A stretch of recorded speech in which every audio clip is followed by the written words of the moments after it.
breaded pasta. That's bread and pasta, not breaded pasta. And we all lie about loving milk. Or maybe that's why my acne was so bad. Interestingly though, reports of gluten and dairy intolerance have suddenly increased over recent years, and the health benefits and harms of both these products have been hotly debated. Many claim gluten to be the cause of their wheat belly, digestive issues, and fatigue. Oh, the infamous carb crash. While others argue that bread is an essential source of fiber to keep our digestive systems healthy and calories to keep us energized. On the other hand, milk is even more polarizing. Some claim milk is necessary to building long-lasting, strong bones. Others say milk clogs your arteries and causes heart disease and stroke. So what's the truth? Are these products important sources of essential nutrients, or toxic agents employed by the government to keep us fat and lazy? I'm gonna test it out by simultaneously completely removing both from my diet for an entire week.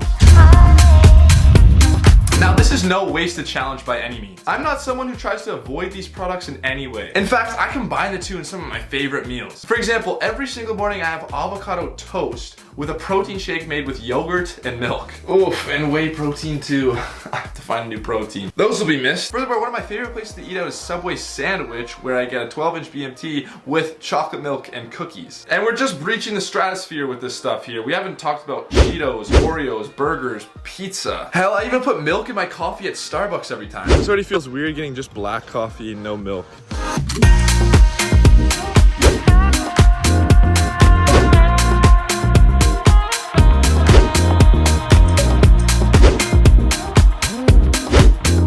At the end of this week, you kind of just say that quitting gluten is a lot harder than quitting dairy. Lactose-free alternatives taste the exact same. Tastes good. Does it taste the same as regular milk? It does. And I'm not talking about putting almond milk in your coffees instead. That will not fly. I mean, the lactose-free milk, cheese, and yogurt you get from the grocery store, it's the same shit. The hardest part about going dairy-free, honestly, is just quitting chocolate. Now, I cannot say that for the gluten-free alternatives. Tastes like shit.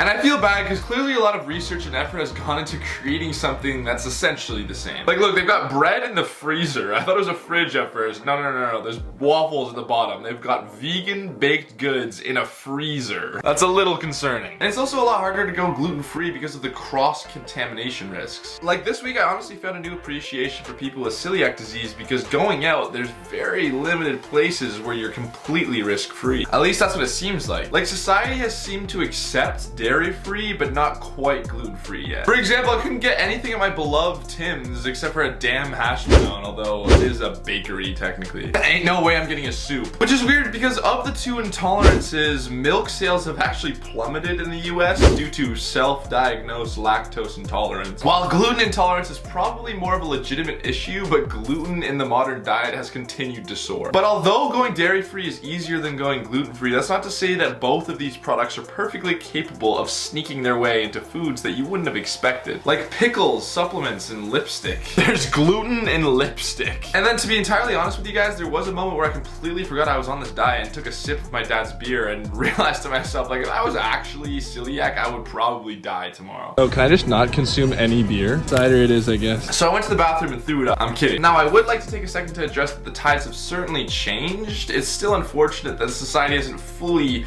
accepted both of these intolerances yet. In fact, I'm a firm believer that gluten isn't healthy for you, and in fact isn't even designed for human consumption, because we don't even physically have the enzyme to fully digest it, and that's before we even talk about the fact that it's a seed. And I'm pretty sure if someone tried to steal your baby, you would try and put up some defense mechanisms in order to prevent that from happening.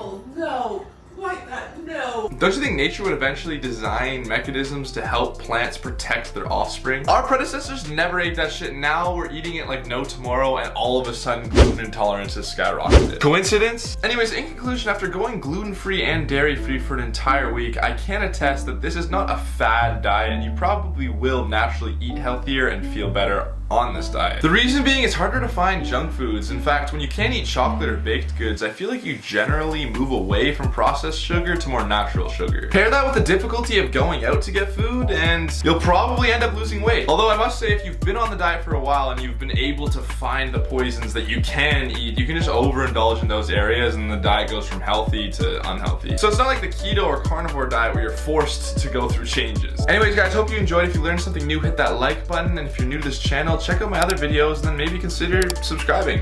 Start with this one though, this one's good. Later. And I didn't even get heart disease this week, so maybe milk isn't bad for you after all.